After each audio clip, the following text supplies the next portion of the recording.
Ayan. Invest in yourself. Oo. Yun. Nakwento mo nga dong, di ba, nung New Year, napagastos ka sa Emily ng 7,000 Oo, passenger. putang ina para. Sa kanya naman Naisip ko, tama yung ginawa ni Pudong. Kanino pa ba siya gagastos? Alam ko sa iba akong brand bumili. Tapos, hindi, bukod dun. Hindi, para sa pagandahin sarili mo mo. yung sarili Ayun na mo. nga, kaya nga. Di ba? Pagandahin mo yung sarili mo.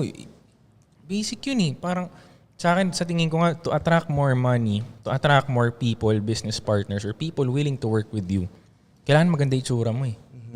Totoo yan.